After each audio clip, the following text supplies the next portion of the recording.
Prentice Allsup, Heating and Air, Coach's Corner.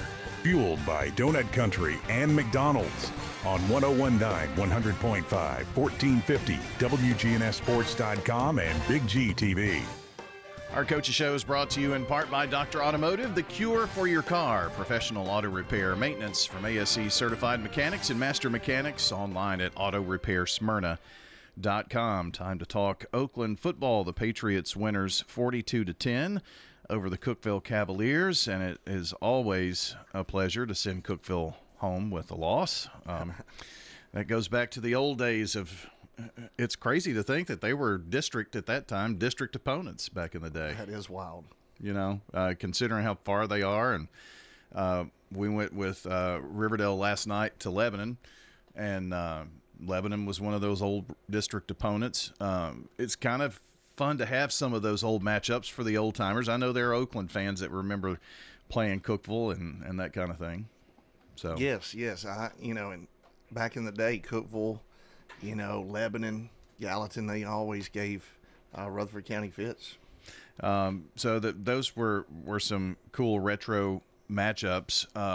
Had to deal with a lot this week, but I'm sure knowing that you can be at home and deal with some of these problems, it's okay. But rain forecast, what goes into making those decisions? And is that something that you do? Is that something that someone else on staff, or is it administration? How do you decide to say, hey, we're going to play on Thursday instead of Friday? Yeah, you got to have the administration on board, of course. They'll have to be at every game, and so you got to make sure that it works for their schedule. And of course, there's other sports that are starting up now, and you got to worry about concerns with security and make sure that you can get those guys there. And referees have to travel. They're not going to have refs from your area anymore. So we had referees from Chattanooga, so we had to make sure that we could get those guys, and both teams have to agree on it. So we actually were having a region meeting. We were selecting our all-region team with all the coaches, and we got to talking about the weather. I didn't know anything about the weather being bad, and luckily, we were talking about it, and some people were mentioning moving it, and nobody had moved it yet. And was that on Monday? Yeah, Monday. Yeah, Monday morning. So, sent a message over to Coach Hennigan and just tried to see where they were. And of course, he was like me, and he'd seen the weather, thought about it, and so he had to work with buses and coordinate meals and all that. So it took a couple days to get an answer. I think Tuesday night around 10 o'clock we got an answer, and so we just changed our Wednesday practice from shells and helmets and shoulder pads to just helmets, like a Thursday practice. So we had one last day practice, but so did they. So ultimately we had a good Monday, Tuesday practice, and it worked out for us. I think that if you're around sports like we are, it's nothing for like baseball to decide, well, it's going to rain, so we're going to do a doubleheader the day before, or and looking at the weather and doing that. But you're talking about a much smaller group of people that are affected. When you're talking about carrying 100 kids plus on the road in a bus and all the logistics that go around having a football event, it just takes a lot of coordination. So it does, and like I said, I did get a chance to text Coach Hennigan last night and tell him that we look like geniuses by moving the game. We were happy that we got to stay dry and had a clean game, and ultimately I thought everybody kind of got their ducks in a row and they made the trip, and unfortunately our fans didn't always get the memo. There was quite a few empty seats. I think we actually, doing the math, we actually lost money hosting a home playoff game. So that was disappointing. By the time you pay everyone that's got to work the game, we end up in the red. So that was very disappointing. Of course, you look up in the stands and they're not just half empty. They're like 3/4 empty. So apparently we didn't get the word out very good, or maybe people around here are just getting spoiled with first-round matchups being easy for Oakland, but that wasn't the case. I thought Cookeville did a heck of a job, especially coming out in the second half and, just taking it right down our throat and and scoring. We did have a quick start, but unfortunately, there wasn't a lot of people there to see it. I think you're onto something when we talk spoiled, by the way. And it's what we can do next week. There's no guarantee of next week, even though you may be favored and all that kind of thing. And I don't know what the answer to that is, but I do know that we've went through that in girls basketball, where it was just expected that we were going to be at the Murphy Center, and then it was boys basketball joining that. Well, last year there was nobody that went to the Glass House, and it's like, well, what happened? Yeah. So you got to enjoy this. If you're an Oakland football fan, there's a place for you to be there and help the team. I don't think a lot of people realize that Cookeville made more money than you did. Oh, no doubt. No doubt. They didn't have to pay for ticket takers, extra admin to come in and work the game, the announcer, the guy that runs the Jumbotron. We had to pay 12 guys for security, that's required. For a few hundred people. Yeah. So luckily the fan to security ratio was very low, so we didn't have really any incidents. But at the same time, I think you look across the state, I believe Oak Ridge was probably favored. They go into a game where they're 9-1 and they're hosting a game, and then their season's over.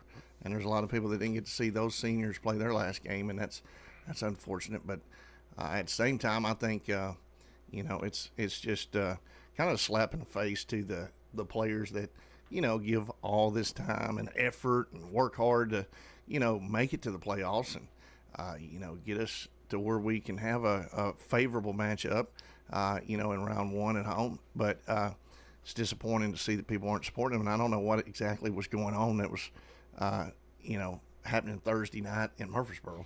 Well, I can give you a few more examples of that. Germantown fans go in as the number 2 seed, and they think they're going to take care of business and play the next week and whatever. Well, 2-7, Houston comes in and beats them. Independence last night goes to number 1 Clarksville and wins in overtime by a touchdown. You mentioned the Science Hill Oak Ridge game, with Science Hill winning that in a 2-3. And there was yet another 1-4 game that went to overtime, Dobbins Bennett and Farragut. And Dobbins Bennett, after a weather delay, comes out and wins. Those are all 1-4, 2-3 matchups that we just mentioned, and that's only in 6A. That's only in 6A. You're not guaranteed, like you say. That's right. So, like I said, I do think that the players deserve better. I do think that we got to do a better job of promoting it, maybe, especially if we're changing the schedule around or whatever. But, you would think that that would make things pretty cool to have a Thursday night game and have some people show up, maybe from other schools. But unfortunately, I don't know. Somebody got the memo that it wasn't going to be a close game, and actually it was really a competitive game that kind of got lopsided late. Well, I'd also want to mention that this is a Cookeville team that played Lebanon in the last week of the regular season and beat Lebanon, the 2 seed. So, yeah. Beat them by 4 scores, so it was a slapping. So Cookeville was playing their best game at the end of the season, and like I said, that got our guys' attention, and I'm proud of the way we responded, not looking at a 4-6 record like some of our fans obviously did, but they went out and they prepared, and they started out really good and finished the game where it was supposed to be finished. We're talking with Kevin Creasy and talking Oakland football. A lot of kids got touches in that game, which, that's a norm for you. You're going to play 4 running backs in a close game anyway. I mean, it seems. Right. And it's good to have that depth and keep fresh legs out there. Craig Tutt, 144 yards on 9 carries. Justice Haggard, who's playing very, very well right now, 7 carries, 113 yards.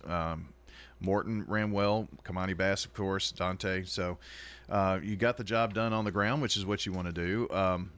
Anybody else offensively stick out in your mind on Thursday? Yeah, I thought the offensive line did a really good job. Cookeville has really good size, especially at nose guard, and I thought we did a pretty good job of blocking. I thought that was kind of a point of emphasis to kind of clean up some things from the week before. Had trouble with Riverdale's defense, like so many other people do, and so we had some things we had to clean up. And then, you look at our special teams, we're doing a better job with that. And defensively, we got two really good inside linebackers, but then you look outside, Chevy Armour, one of our best outside linebackers, had another pick six. So great name too, by the way. Chevy Armour, yeah, that's like his second pick six, and I think it's his fourth defensive touchdown. So he had a heck of a game for us, and he's only a junior.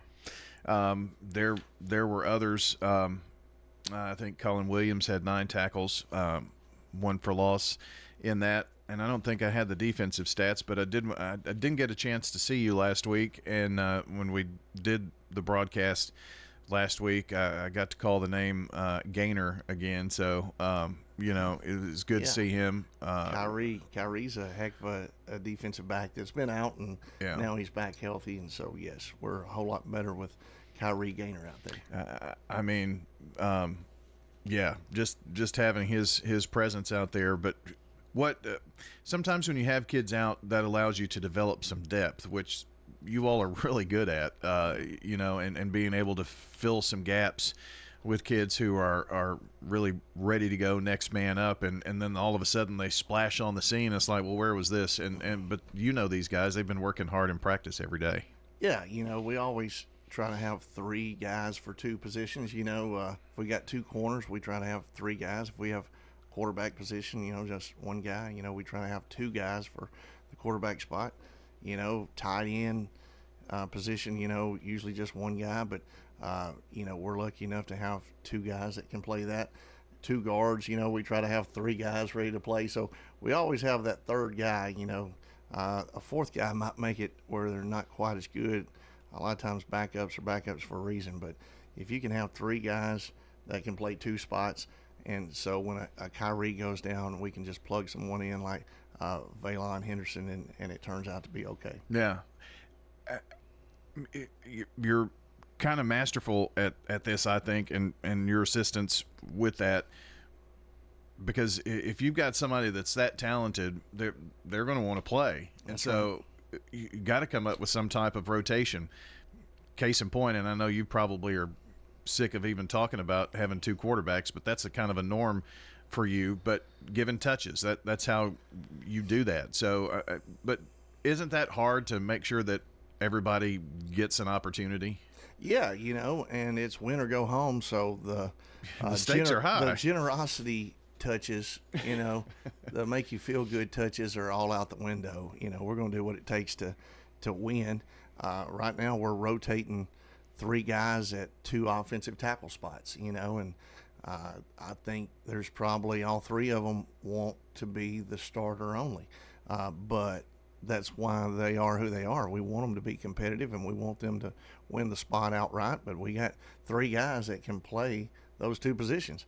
And cream usually rises to the top. Maybe one day it'll just be 2 guys. But in the meantime, we've got 3 guys that are very capable of playing offensive tackle. And, that's a luxury that not a lot of people have.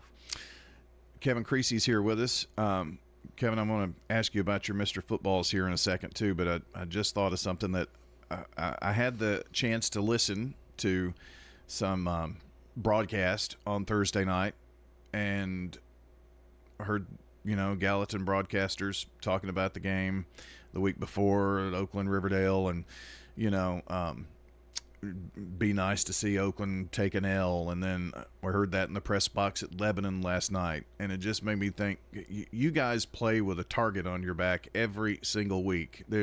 You don't have many fans in the corner that don't have the O on their helmet. Well, that's usually kind of a badge of honor when you got all these surrounding county guys that wouldn't mind seeing you lose. Lebanon's had plenty of opportunities to make us lose. Gallatin had their shot, didn't quite get there. So anytime they want to schedule a non-region game, we're always looking. So we had never shied away from playing anybody from Middle Tennessee, that's for sure. And they're never the ones that call you to say, hey, I'll play you a game, are they? Yeah, they aren't looking too hard. So they might drive 2 hours away instead of coming 30 minutes, right? Well, like I said, they got my number. Okay. Well, Mr. Football semifinalists were announced this week, and you have 2 of the semifinalists, which to have one is an honor. To have two is a great honor, and couldn't happen to two better kids in Craig Tutt and Joel Wyatt. Yeah. Craig's been a force on both sides of the ball since he was a sophomore. Yeah. And, we talk about a freshman quarterback starting, a freshman O-line and Trent Gibbs starting. In the past, it's been we never start sophomores, and Craig Tutt started as a sophomore, had a heck of a career so far. Hopefully, he has 4 more great games. And then Joel Wyatt, man, he's just a complete football player. If you're going to design a football player, you're going to make the measurables like he is, 89-inch wingspan, 6'4.5", got a 40-inch vertical, runs a 10-500 meter. So yes, he's very deserving of Mr. Football and I've nomination. heard from many people that one of the nicest kids that you'll ever meet. That's right. He is, and like I said, he was raised right, and you could tell his grandmother had a great influence on him, and we're reaping the benefits of that because he's a pleasure to be around, a delight in the weight room, real good in the locker room, fit in perfect with us, and he's a competitor, and he's harder on himself than anybody else is. So you don't really have to get after him too much because he's really making sure that he's making the plays he's supposed to and correcting any mistakes that he makes. Well, Coach, a chance to play at home once again Friday night. It's Bradley Central. It's a team that we've had to become a little familiar with. 2 years ago, you went to Bradley Central in the semifinals, and because of the way the brackets are done now, it's an earlier meeting. But I think that was the first football meeting, at least in a while, 38-17 win there. But that was 2 years ago. What do you know about the Bears? Well, we're familiar with the Bears just because of Coach Floyd. I think Damon Floyd does a heck of a job, but at the same time, they had one of the best players in the state on the team, Boo Carter. Yep. Luckily, he's graduated, but at the same time, last time we played him, Doodle scored, I think, all 5 of our touchdowns. So we'll be missing him like they're missing Boo, I'm sure. But both those guys are at UT now. With that said, Coach Floyd got his team to fight back. We had a heck of a game with those guys. It was the first time in my 10 years that we didn't play Maryville, and so we had to go play them at their place, and we go up 17-0, and they fight back and tie the game 17-17, and things got real hairy. And so credit to those guys. They always play hard. They're a hard-nosed bunch, tough kids, and always well coached. They don't have as much familiarity, and so you may get up on an opponent here 17-0. It's like, oh well, here's the train, but not them. Right. And they're going to bring that same mentality on Friday night. That's right. I'm sure they're going to pull up a tape from a couple years ago and just be like, look, we had these guys on the ropes, and that could have been us playing the state championship. They were 1 week away, so they had a good bunch that year, and they got a good bunch this year. And to go on the road and win at Jefferson County, I think Jefferson County was 9-1. To go on the road and to beat those guys, it's pretty impressive. That was another one of those upsets, 2 going to a 3, and doing that at Jeff County. So that'll be next Friday night, barring any weather, I guess. But I guess you have to say. But it's definitely going to turn colder, and we're going to see that when you're playing this time of the year. But they sell hand warmers, and you've got hot chocolate at the stadium, so no reason not to come out. That's right. You better come on out and get you a good seat while you can. All right, Coach. Appreciate you coming in this morning. Congrats on the win, and we'll see you at Friday night with Bradley Central. All right, sounds good. Coach Kevin Creasy joining us this morning on the Coach's Show, brought to you by Middle Tennessee Electric, serving our community by providing affordable, reliable, and safe electricity. Online at mte.com.